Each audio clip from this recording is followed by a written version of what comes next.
It was a very tranquil scene. Beautiful summer's morning, beautiful sunshine, and a dead body. I am convinced 100% that my brother Jimmy didn't do this. The man who done this was a monster, and Jimmy was no monster. I think that DNA evidence proves beyond all doubt that the identity of the A6 murderer was James Hanratty. No one should have hanged for the A6 murder because I don't think the evidence against any suspect was strong enough.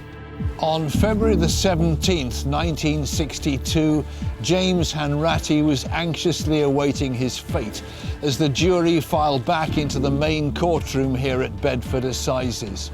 But was this baby-faced 25-year-old really the notorious A6 killer, the man who Valerie Story and murdered in cold blood Michael Gregsten? The law found Hanratty guilty of murder and he was sentenced to death. But what led the jury to that decision? What was the evidence that sealed his fate?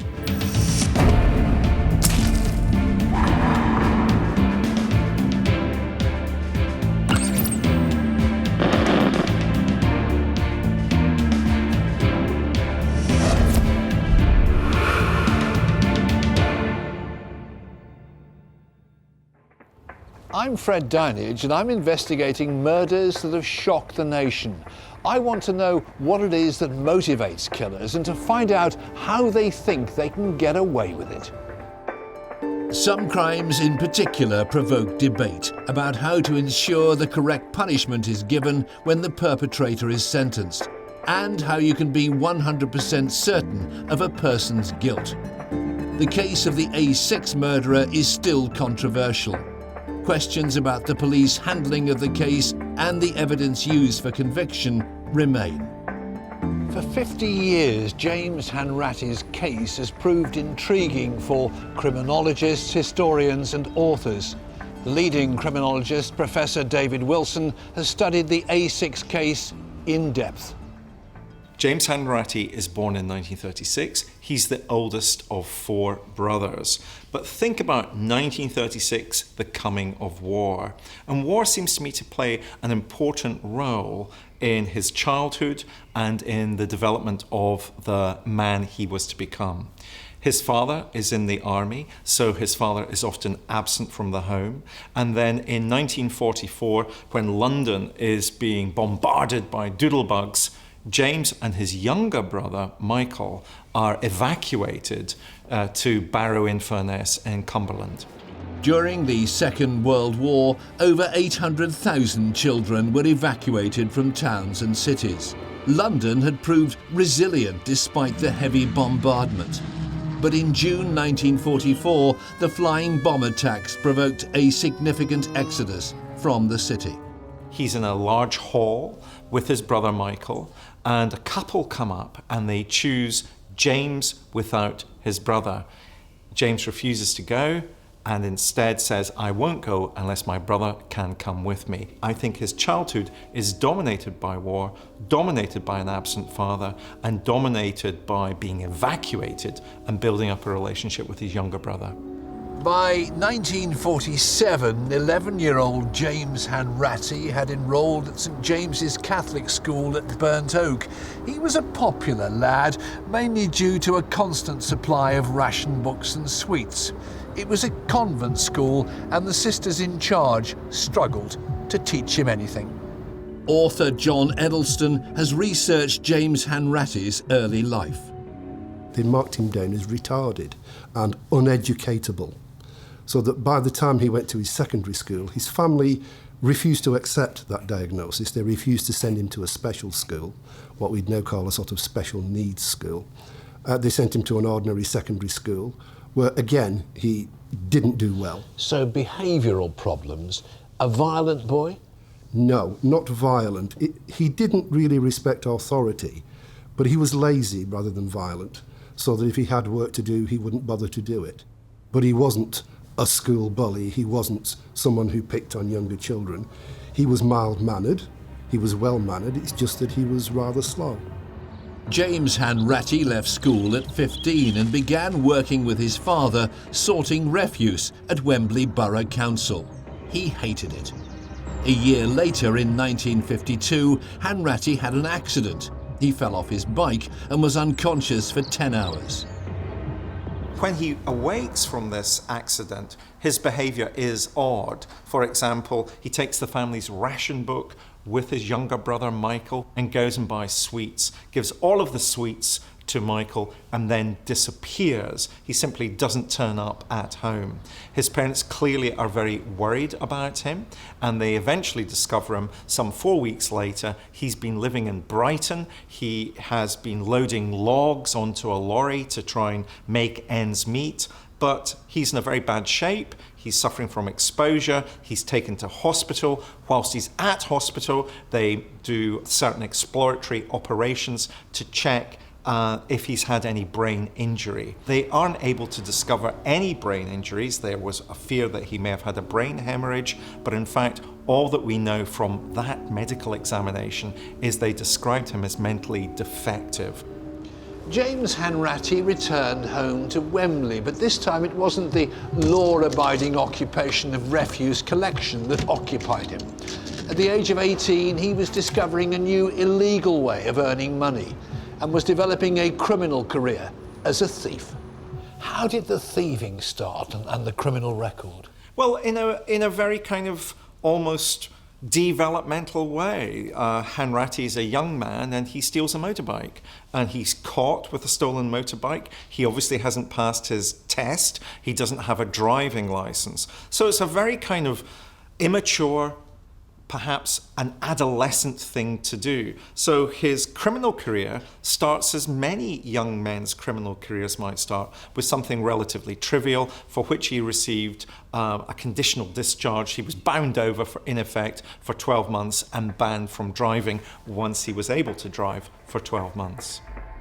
In November 1954, just 2 months later, James Hanratty underwent his medical examination for national service. He failed and was deemed grade 3 unfit, meaning he was illiterate. So he's got this issue about how does he perform masculinity. He can't have the employment that he would like. He's not able to join national service. How does he prove himself to be a man? And here's this one thing that's open to him, this glamorous, this exciting thing that's open to him. He's going to commit crime. James Hanratty was now earning money as a petty thief. In 1955, he was caught and received his first custodial sentence. He went to prison for 2 years. Hanratty didn't react well to being sent to prison. No sooner had he been sent to Wormwood Scrubs than he tried to kill himself. He slashed his wrists. Obviously, he recovered from that. He received medical attention. But it was a sign of his instability, if you like, the fact that he wasn't good at leading his own life. He was like many young men who start to commit crime as adolescents. He constantly vows he's going to stop. But in fact, prison, in one sense, simply makes him more criminally sophisticated. He's quite an indiscriminate offender. So not only is he stealing motorbikes, stealing cars, he's committing house burglaries. You know, he's got a liminal existence. He's on the edge of society. In 1961, 24-year-old James Hanratty was released from Strangeways. He'd spent the past 7 years in and out of prison. This time, he was determined not to return. Michael Hanratty remembers his brother returning home and his attempt at legitimate work. When Jimmy come out after Strangeways, he started working with my father. He got a window cleaning business going and he thought that would please Jimmy, and it went for a few months and Jimmy was over the moon. He was laughing, he'd get a tan, you know, he was well into it. Then my father went on holiday with my other younger brothers, 2 brothers, and he left Jimmy to run the window cleaning business. While he was away, Jimmy got bored and away he went. Window cleaning in Wembley brought little excitement or money, while the bright lights of Soho in London's West End offered glitz and glamour. In the 50s and 60s, Soho was the place to be. You know, it was the Two Eyes and coffee bars where all the Cliff Richard and all of the stars went and played there and different things like that. And that was the attraction. And every time he went there. You know, he wanted excitement. I didn't know nothing about his break-ins, you know. He called it his business. You know, him and France was together. Charles France was a criminal associate of James Hanratty. His daughter had previously dyed James's hair black, as he thought his red hair made him too recognisable when breaking into people's houses. I think there are some intervening steps, and those intervening steps are about him becoming more criminally sophisticated, not just in terms of the types of crimes that he's committing, but in relation to the access to the people who might be fencing stolen goods, might be helping him in relation to where he should stay, giving him advice in relation to how he should hide particular pieces of evidence which are hot. Interestingly, Charles France provides us with a piece of information which is very important in relation to the Hanratty story, in that he advises the police later that Hanratty had said that the best place to dispose of any particular stolen goods or any material that could connect him to a crime was by disposing it, by hiding it under the seat, the back seat of a bus. And that piece of information will come back later in this jump between committing property crime into relation to the crime of murder. James Hanratty's time spent in prison hadn't reformed his criminal ways. But was this small-time crook about to commit the most brutal of all crimes, murder? I'm exploring the infamous case of the A6 murderer James Hanratty, whose horrific crimes sent him to the gallows. By the early 1960s, the 24-year-old had spent most of his youth committing small-time felonies, from robbing houses to stealing from cars. But one event on Tuesday, August the 22nd, 1961, would change his life forever. Two innocent people, Michael Gregsten and Valerie Story, would become famous when a journey from Taplow in Berkshire to Bedford ended in tragedy. Michael Gregsten was a 36-year-old research scientist who worked at Langley near Slough. He was in an estranged relationship with his wife, Janet, by whom he had had 2 children. But whatever might have been happening in Michael's personal life, it would seem that he had formed a relationship with 22-year-old Valerie Story, who was a research assistant. And they seemed to have bonded over such things as car rallies. They both enjoyed driving, they both enjoyed music and the theatre.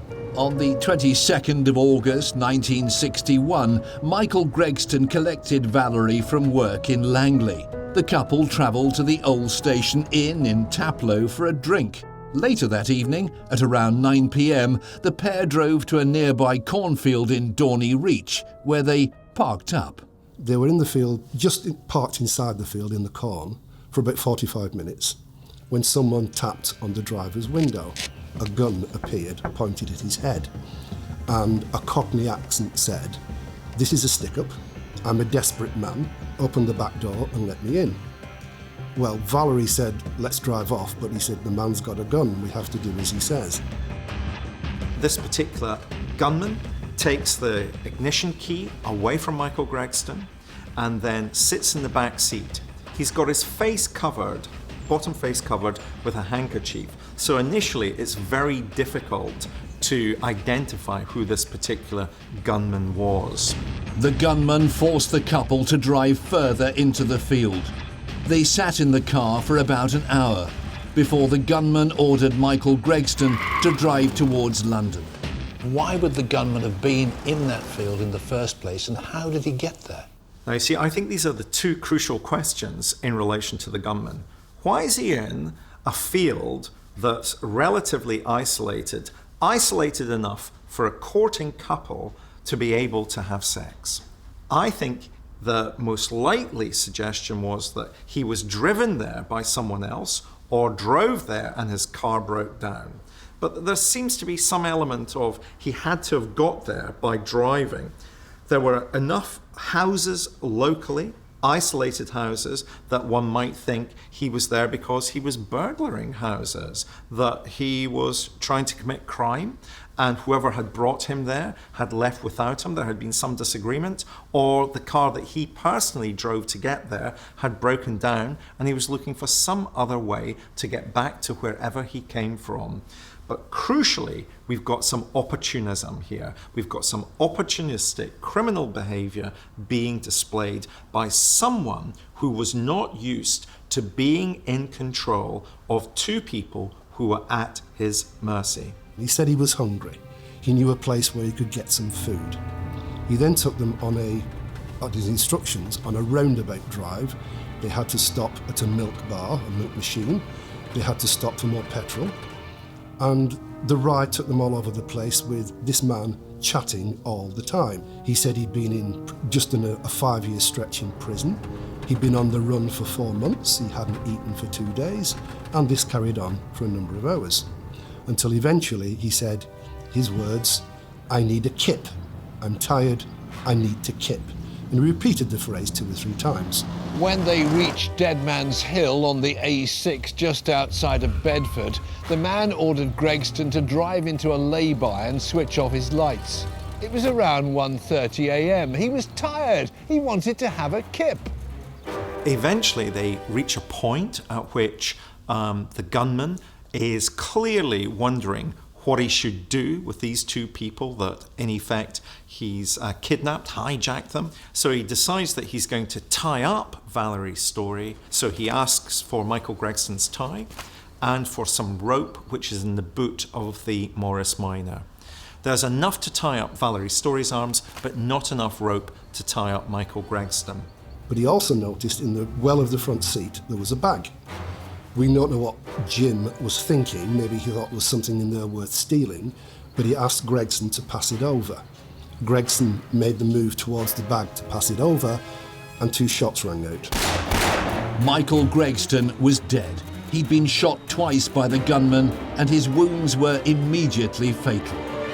In his lack of clarity about what to do with those 2 people, he decides the only thing that he can do is he must shoot him. This, for me, reveals a lack of understanding, a lack of insight, that kind of spontaneous behavior that often you find with some offenders who aren't particularly skilled or sophisticated in committing the kind of crime that we're describing here, which is murder. First thing Valerie said was, "You've shot him, you bastard. Why have you done that?" And Jim replied, "He moved too quickly. He spooked me, he frightened me. It was an accident. I didn't mean to do it." He then said a couple of times, "Be quiet, I'm thinking." But he pronounced the word thinking as a Cockney would. So twice, "Be quiet, I'm thinking. Be quiet, I'm thinking." What happens to her? What happens between these 2? Well, you and I have spoken on Murder Casebook before about the need of some victims, the understanding that some victims have that if they want to survive, they have to establish a rapport with the person who has taken them hostage or who is threatening their lives. She obviously is able to extract some information from this man who tells her to call him Jim. He then also, again, think about the opportunism. He then decides that he would like to kiss Valerie's story. She refuses. He uses the gun to threaten her, and he her. These are very opportunistic behaviors. These aren't planned behaviors. Nothing about the A6 murder seems to me to be characterized by planning and organization. The gunman had shot Michael Gregsten. Valerie was now a witness to murder. As she was being, she caught a glimpse of the killer. A car with its headlights on had driven past, lighting up his face for just a few seconds. Had this sealed her fate? He then ordered Valerie out of the car. She was reluctant to do so, but with a gun pointing at her, she's not got a lot of choice. She was instructed to drag Michael's body out of the car, which she did, and unceremoniously it was dumped on the side of the road. Surprisingly, before he did anything else, he asked Valerie to show him how the car worked, how the gears worked, what the pedals were for, how to start the car. which is strange because later on, of course, Hanratty's name comes in the frame. He's an accomplished car driver and car thief. But the man shows a couple of times and then starts the car and leaves the engine running.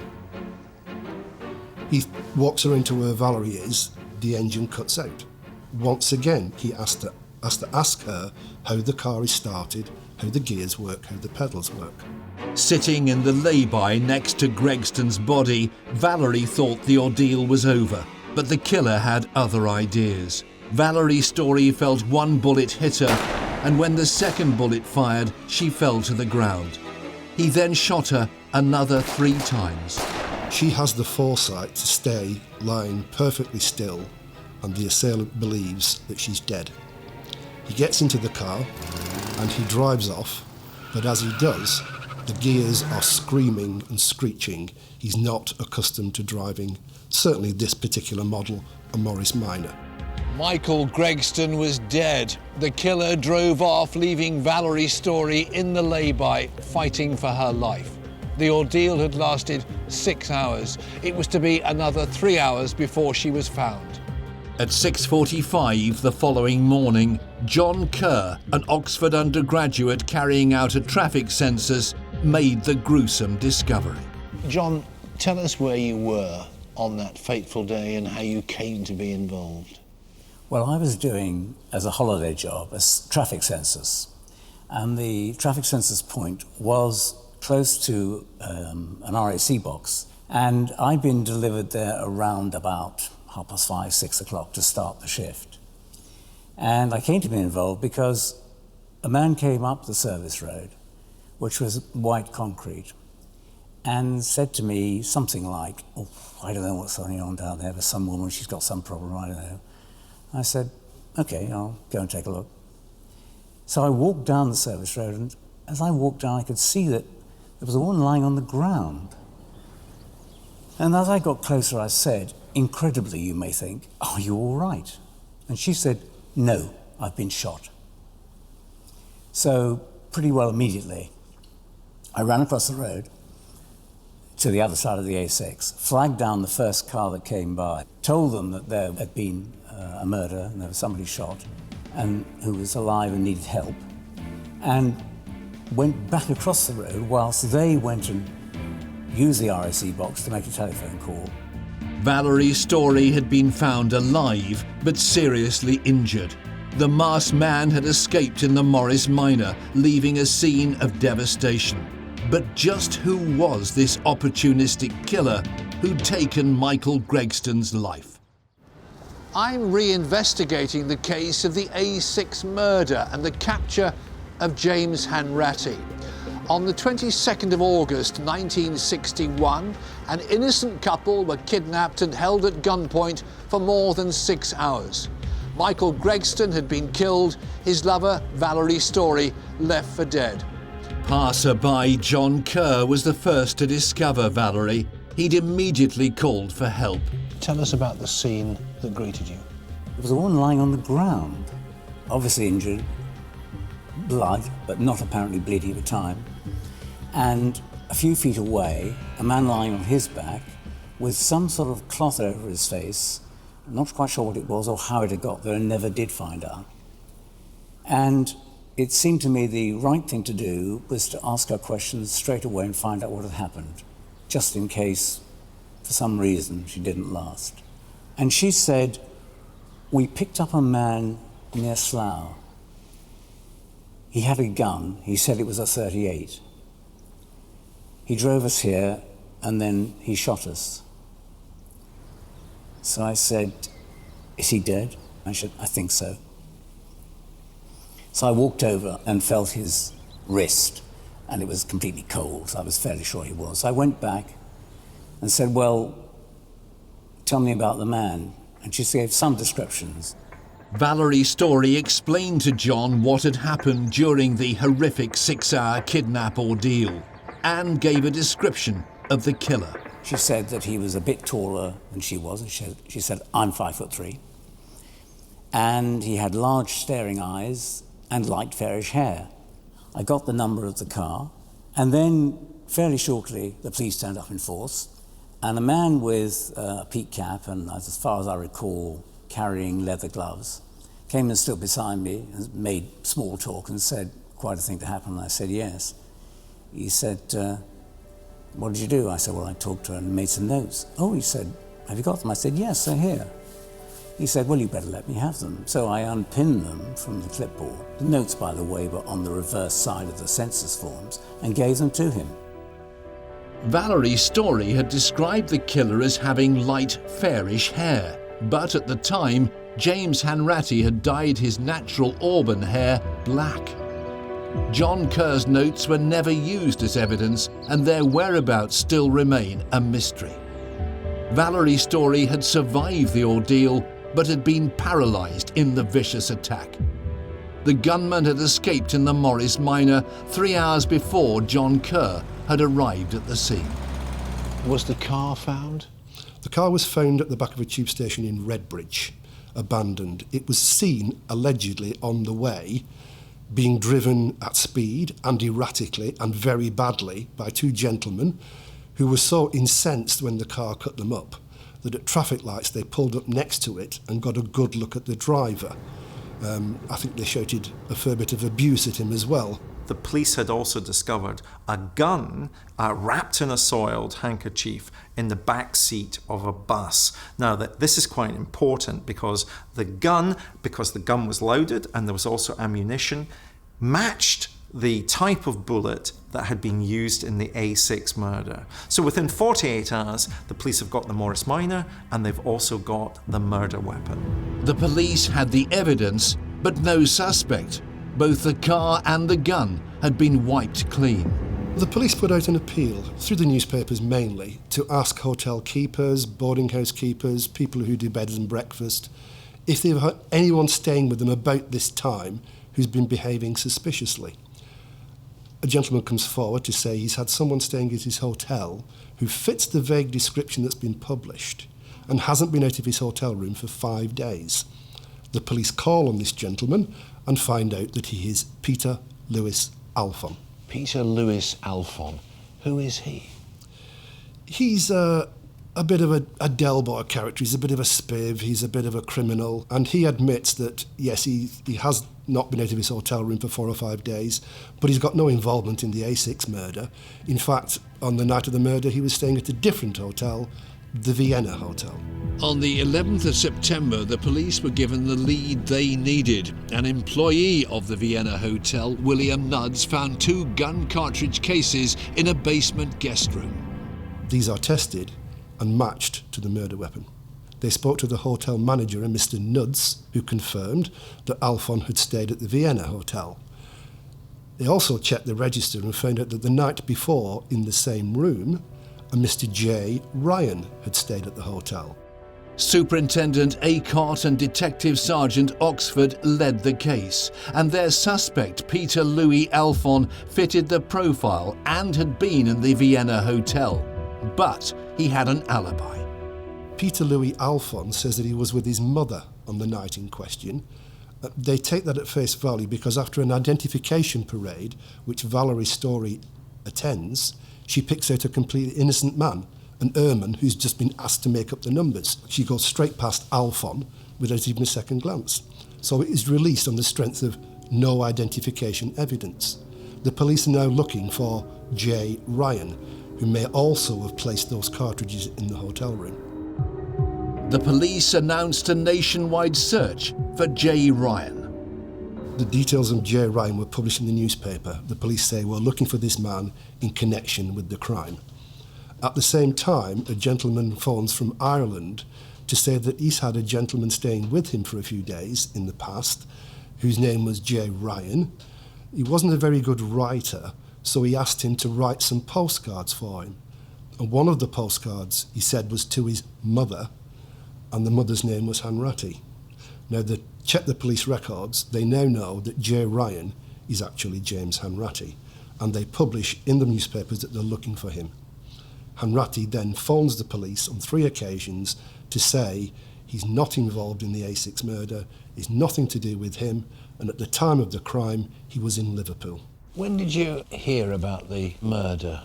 When Acott and Oxford come round to my house and said to my mother and father that Jimmy was wanted for car feeding, and he was running cars over to Ireland and selling them, some called cock and bull story like that. And then next time he come, I thought something bigger than that. He said, then he said, we want to inquire him about the A6 murder. The A6 murder was a sensational murder. It went to the heart of post-war England. We're talking about the early 60s. We're not talking about the mid and late 60s by which time the craze and everybody are well known in popular culture. We're talking about 1961. And here is a cold-blooded murder, nearly a double murder. A gun has been used at a time when gun violence was almost unheard of. So I think the police were under a great deal of pressure. On the 11th of October, Hanratty is found and arrested in Blackpool and taken to London. Acott and Oxford questioned him, but he claimed he had an alibi. He was in Liverpool with 3 mates, but he wouldn't name them. The police needed a positive identification from their key witness and victim, Valerie Story. Was James Hanratty the masked killer? Once he knew he was being looked for, he thought it would be a good idea to disguise himself again. So he bleached the black hair, but he didn't do a very good job of it.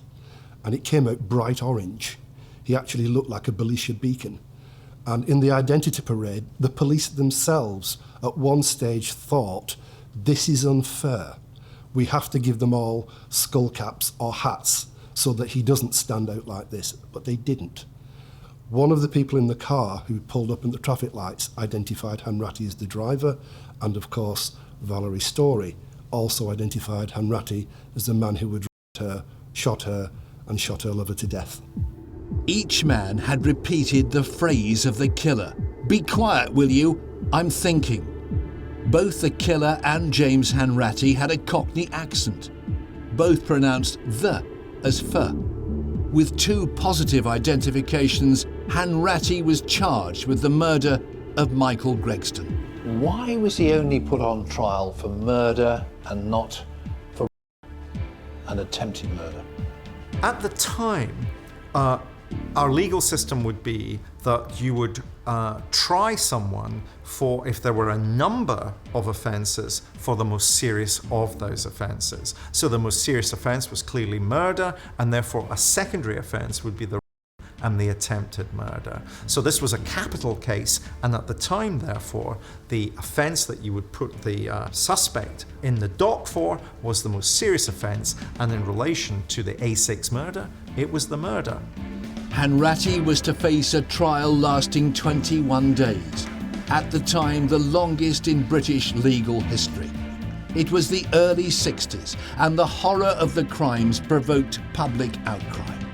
The terrifying case gripped the public's imagination, and the trial itself has caused controversy ever since. I'm re-examining the case of James Hanratty, the A6 killer, and the horrific murder of Michael Gregsten. It had taken the police 6 months to capture the masked man responsible for the brutal attack on the 22nd of August 1961. A positive identification by Valerie Story had sealed Hanratty's fate. The police had enough evidence to charge him with murder.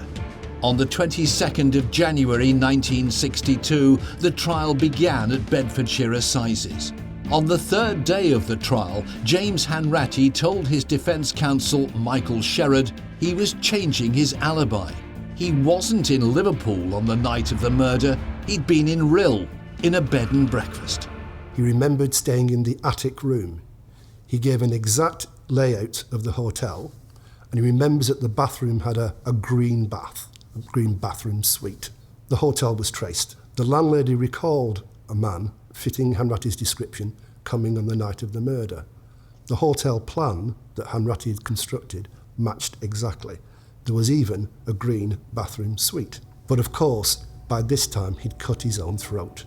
He changed his alibi midstream.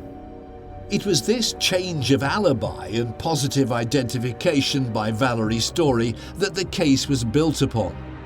The Hanratty's family lawyer, Sir Geoffrey Bindman, has been fighting to prove Hanratty's innocence for over 40 years. Why did he change his alibi? He was not a man whose first thought was to tell the truth necessarily. I mean, he was willing to lie. He may well have thought that the true alibi was not one that he could stand up well enough, and it was not going to be believed, as indeed it wasn't believed. So to some extent he was quite right. At 9:10 on the evening of February the 17th, the jury returned to pronounce James Hanratty guilty of murder. They'd taken just 10 hours to reach their verdict.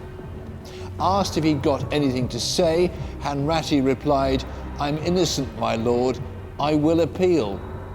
With that, the judge donned the black cloth and condemned Hanratty to death. Tell me about the effects it had on your mum and dad, particularly your mum. We were in a separate room. Sher had come down and it was as white as a sheet, and he said to me, "Mother, sorry, he's been found guilty." So Mother collapsed. Father was, I didn't know if it was coming or going. It's just like if something blew up, sort of thing. You've been in a room with a bomb in it, and it's just, for about 15, 20 minutes, you didn't know where you were. Did you ever ask Jimmy, did you do it? Yeah. Well, my dad did.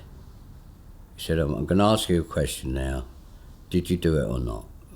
He said, "Honestly, Dad, I had nothing to do with it." He said, "They've set me up." And he on the last evening, before he died, he said, "Mick, I want you to carry on with this and prove." He said, "The truth will come out one day," but he said, "I had nothing at all to do with this." James Hanratty appealed the decision before the Lord Chief Justice, but the sentence was upheld. The Home Secretary had decided not to intervene, and James Hanratty would be one of 3 men hanged that year. On April the 4th, 1962, James Hanratty was hanged at Bedford Jail. But that didn't stop the campaign to clear his name.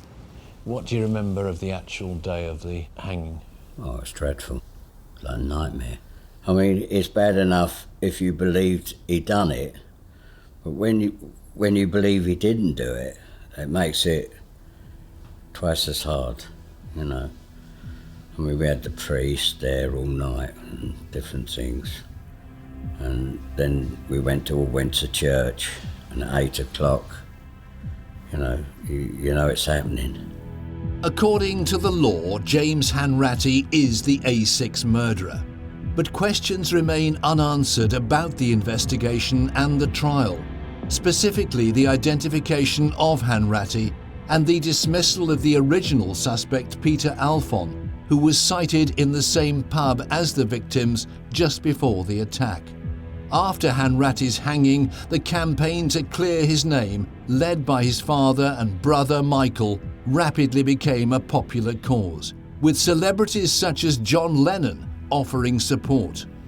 Our feeling was, and our assessment of the case was, that there was actually no clear evidence that Hanratty was guilty, and there were serious flaws in the evidence that had been presented to the court at the trial. And so we felt that we could put together a strong case. We were so committed to his innocence that we believed that if we could build up the DNA evidence, it would prove pretty well conclusively that the murderer couldn't have been Hanratty. Were there ambiguities that were brought out in court? Did every piece of evidence that should have gone to the defence go to the defence? No, I don't think they did do that. And therefore, I think there are elements where we can look at the police's behaviour, but did they actively fit Hanratty up? No. There is evidence to support his guilt. In 1997, the Criminal Cases Review Commission conducted its own inquiry into the original investigation. This led to a re-examination of the case using forensic testing. Exhibits had been kept from the case. You remember that the gun was found on the back of a bus. it was near a handkerchief, a gentleman's handkerchief which had been used. We won't go into details of what a handkerchief looks like when it's been used, but DNA was extracted from that. And also part of the knickers that Valerie Story had worn had also been kept. Samples from the crotch area had been kept.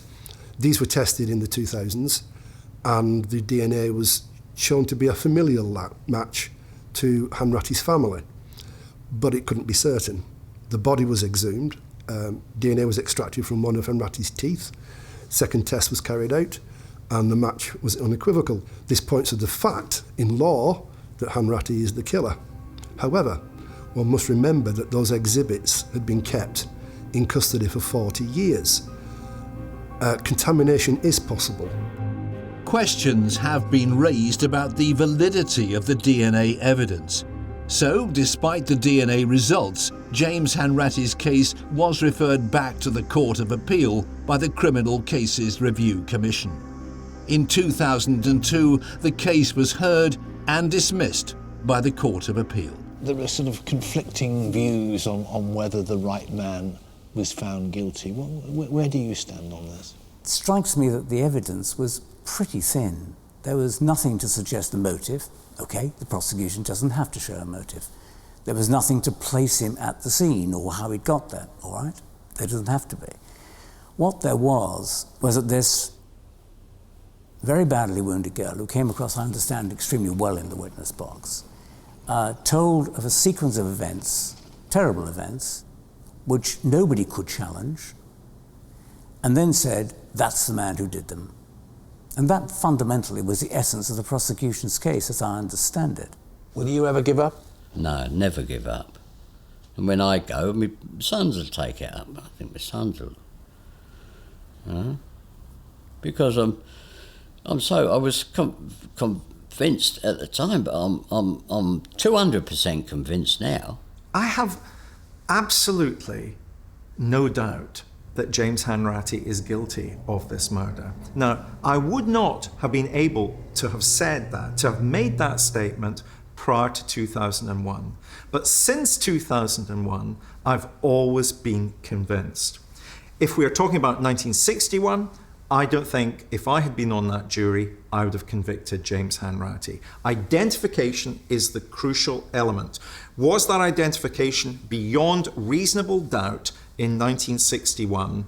I do not think it was. And it was the family, it's been the Hanratty family that have talked about identification.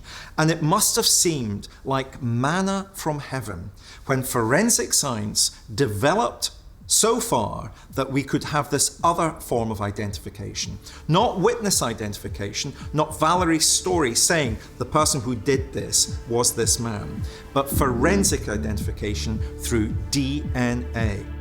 James Hanratty's conviction remains one of the most controversial and emotive cases of the 20th century. But was he really the monster behind the murder? Well, the law says so, and recent forensic DNA testing confirms his guilt. But the family and many campaigners are convinced the wrong man was hanged.